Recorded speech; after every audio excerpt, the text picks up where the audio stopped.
An ISO 9001-2008 certified mobile repairing training center, Telecom আইনক। সঞ্জীব পণ্ডিতের advance ল্যাবে 100% প্র্যাকটিক্যাল ক্লাসে আপনি পাবেন অস্ট্রেলিয়ার কিউ মোবাইল রিপেয়ারিং এর ধাঁচে নিজেকে গড়বার এক সুবর্ণ সুযোগ। টেলিকম আইনক্সে মোবাইল রিপেয়ারিং শিখে রোজগার করুন প্রতি মাসে 20 থেকে 25,000 টাকা। Telecom INOX 9831463802। মাত্র একটা ফোন, জীবনের স্বপ্ন পূরণ। নমস্কার, টেলিকম আইনক্সের তরফ থেকে আমি সঞ্জয় শর্মা। তো আজকে আমরা ইউএমটি ডঙ্গলের একটা প্রবলেম দেখাতে চলেছি। মানে ইউএমটি ডঙ্গলটিকে ব্যবহার করার সময় আমাদের কিছু এরার আসছে।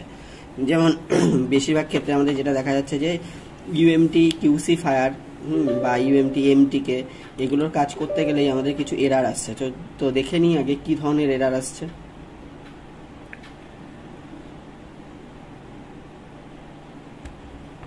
তো আমরা ইউএমটি কিউসি ফায়ারটিকে ওপেন করছি। কিউসি ফায়ার ওপেন হয়ে গেছে, একদম লেটেস্ট ভার্সন 7.6। তো এরপর আমাদের যে কোনো কাজ করতে গেলেই কিন্তু এটা আসছে। তো ধরে নিই আমি রিড ইনফরমেশন করব কোনো একটা মোবাইলের। এটা কিউসি ফায়ার মানে কোয়ালকম সিপিইউ যুক্ত মোবাইল। তো রিড ইনফরমেশনে ক্লিক করলাম। যেই রিড ইনফরমেশনে ক্লিক করলাম দেখা যাচ্ছে কি forbidden application 11 detected, please uninstall it and restart PC. তো এখানে যেটা বলছে যে এটা কিন্তু একটা এরার দেখাচ্ছে যে আবার রিস্টার্ট করতে বলছে বা আনস্টল করে আবার নতুন করে ইনস্টল করতে বলছে। তো এটা করেও কিন্তু কোনো লাভ হবে না আমাদের। যদি এরকম প্রবলেম আসে, আনস্টল করে আবার নতুন করে ইনস্টল করলেও কিন্তু আমাদের সেম প্রবলেমই দেখা দেবে। তো আমি আর একবার ইউএমটি এমটিকেটাকে খুলে দেখাচ্ছি ইউএমটি এমটিকে। আগে পুরো শুধুমাত্র কিউসি ফায়ারে এরারটা আসতো, কিন্তু এখন বেশিরভাগ ইন্টারফেসেই আমাদের এই এরারটা চলে আসছে।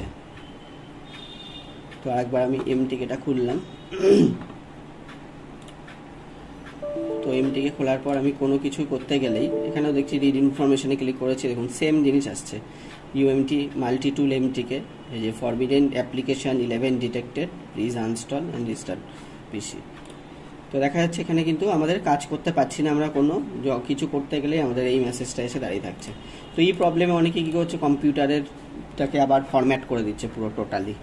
এরকম ফরম্যাটিং করার কোনো দরকার নেই। তো এই প্রবলেমটা কেন আসে সেটাও বলে দিই। এটা হচ্ছে মানে কোম্পানি থেকে ইউএসবি শেয়ারিংটাকে বন্ধ করার জন্য এই জিনিসটা করা রয়েছে।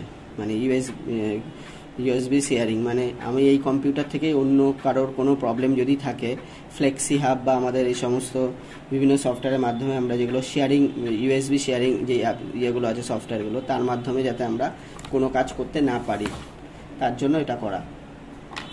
তো এটা সলিউশন কি আছে? এটা সলিউশন আছে হচ্ছে যদি আমাদের কম্পিউটারের মধ্যে কোনো ইউএসবি শেয়ারিং কোনো যদি সফটওয়্যার ইনস্টল করা থাকে, তো সেগুলোকে আনস্টল করতে হবে। যেমন ফ্লেক্সি হাব বা ভার্চুয়াল সিরিয়াল পোর্ট বা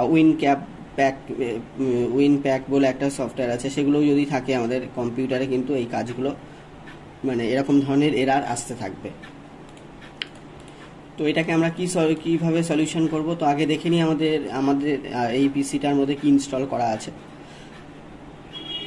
তো আমার এখানে ফ্লেক্সি হাব বা উইন ক্যাপ এগুলো কিছু ইনস্টল করা নেই। আমার এখানে আছে শুধুমাত্র ভার্চুয়াল সিরিয়াল পোর্ট, দেখা যাচ্ছে ভার্চুয়াল সিরিয়াল পোর্ট। তো এই ভার্চুয়াল সিরিয়াল পোর্ট ইনস্টল আছে বলেই কিন্তু আমাদের এই সমস্যাগুলো দেখা দিচ্ছে। তো আমি প্রথমে এই ভার্চুয়াল সিরিয়াল পোর্টটাকে আনস্টল করে দেখব এটাকে খুলছে কিনা। তো আনস্টল করি প্রথমে। তাও যেতে হবে কন্ট্রোল প্যানেল, আনস্টল প্রোগ্রাম। তো এখান থেকে চলে আসবো আমরা হচ্ছে ভার্চুয়াল সিরিয়াল পোর্ট। এই যে virtual serial port uninstall, yes.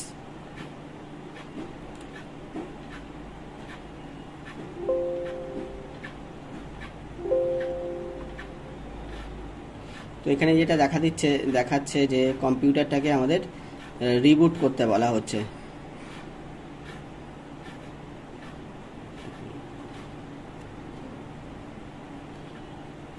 তো এখানে আমাদের রিবুট করতে বলা হচ্ছে। তো আমাদের প্রথমে কম্পিউটারটাকে রিবুট করে আমাদের দেখে নিতে হবে, ঠিক আছে? তাহলে আমি একবার রিবুট করে তারপরে দেখাচ্ছি যে আমাদের ইয়েতে প্রবলেমটা সলভ হলো কিনা। কম্পিউটার আমাদের রিস্টার্ট করা হয়ে গেছে, এবার দেখে নিই আবার পুনরায় ওপেন করে যে আমাদের প্রবলেমটা সলভ হয়েছে কিনা। তো আবার আমি খুলছি UMT MTকে।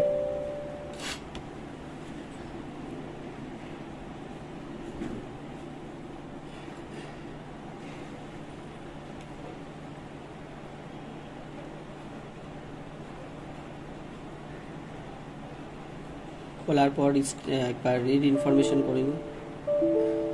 দেখুন আমাদের প্রবলেম কিন্তু সলভ হয়নি।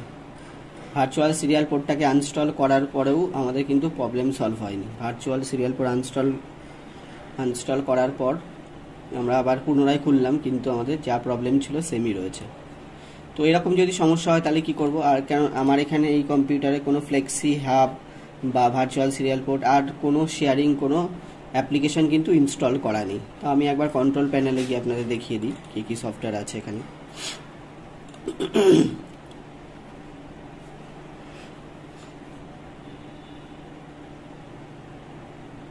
দেখা যাচ্ছে এখানে কিন্তু আমাদের ওই মানে USB শেয়ারিং কোনো সফটওয়্যার কিন্তু এখন বর্তমানে ইনস্টল নেই। তবুও কিন্তু আমাদের UMTর কোনো কাজ কিন্তু করা যাচ্ছে না, সেম এরার কিন্তু আসছে।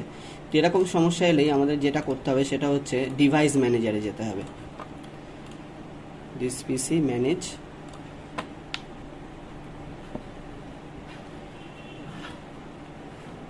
মানে কম্পিউটার ম্যানেজমেন্টে যেতে হবে। সেখান থেকে আমাদের কিছু কাজ আছে সেটা করতে হবে। তো চলে এসেছি আমরা কম্পিউটার ম্যানেজমেন্ট, সেখান থেকে চলে আসবো ডিভাইস ম্যানেজার। ডিভাইস ম্যানেজারে যাওয়ার পর এবার ভিউ বলে যে অপশানটা আছে এখানে, ভিউতে গিয়ে ক্লিক করব। ক্লিক করার পর এখানে শো হিডেন ডিভাইস এটাকে আনতে হবে, মানে এখানে যা যা হিডেন অপশানগুলো আছে সেগুলোকে অ্যাক্টিভ করে দিতে হবে। তো এখানে আমরা হিডেনগুলোকে অ্যাক্টিভ করে নিলাম।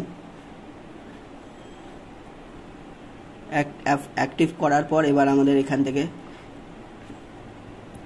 ঢুকতে হবে হচ্ছে security, smart card, software, system ডিভাইসে গিয়ে এবার দেখতে হবে এখানে ভার্চুয়াল সিরিয়াল পোর্টের কোনো কিছু আছে কিনা। তো এখানে আমরা যদি দেখি একদম নিচের দিকে চলে আসবো, আস্তে আস্তে নিচের দিকে গিয়ে দেখা যাচ্ছে এখানে ভার্চুয়াল সিরিয়াল বাস একটা কিন্তু অপশান রয়েছে এখানে, ভার্চুয়াল সিরিয়াল বাস। এর উপর আমরা রাইট ক্লিক করব। রাইট ক্লিক করার পর চলে যাব হচ্ছে আনস্টল ডিভাইস, করে দিই আনস্টল ডিভাইস।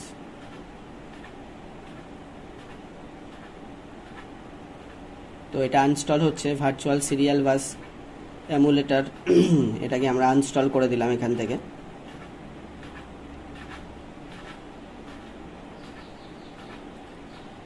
আনস্টলিং প্রসেস চলছে।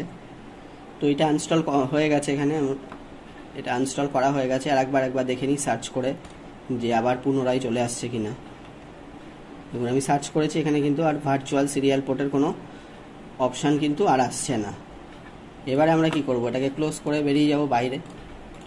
বেরিয়ে গিয়ে এবার দেখব আমাদের মানে UMTর যে ইন্টারফেসগুলো এরর আসছিল সেটা আসছে কিনা। তো চলুন শুরু করেন, দেখে নিই। তো এখান থেকে আমরা QC ফারটিকে প্রথমে খুলে নিই।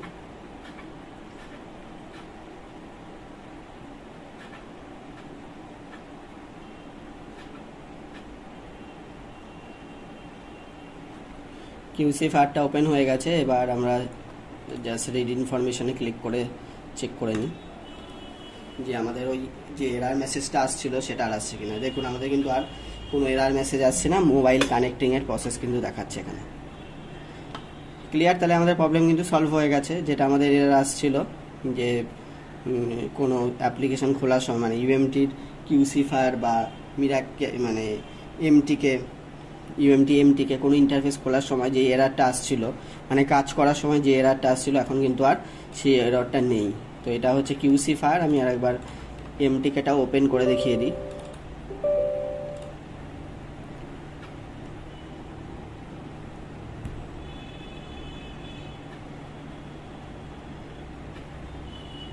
UMT MTকে ওপেন হয়ে গেছে। তো এটা তো রিড ইনফরমেশনে গিয়ে ক্লিক করেছি, দেখুন কাজ কিন্তু শুরু হয়ে গেছে। আগে যেটা এখানে ক্লিক করার সাথে সাথে যে এররটা আসছিল, এখন মোবাইল কানেক্ট চাইছে, তার মানে আমাদের প্রবলেম কিন্তু সলভ হয়ে গেছে। তো ইজিলি আমরা বুঝে গেলাম যে আমাদের এরকম প্রবলেম এলে, যদি কোনো ফরবিডেন অ্যাপ্লিকেশন এরার বা এরকম কোনো এরার যদি আসে আমাদের ইউএমটি ডঙ্গল ব্যবহার করার সময়, তাহলে ইজিলি কিন্তু আমরা এটাকে রিপেয়ার করে ফেলতে পারবো। নমস্কার, সবাই ভালো থাকবেন, সুস্থ থাকবেন।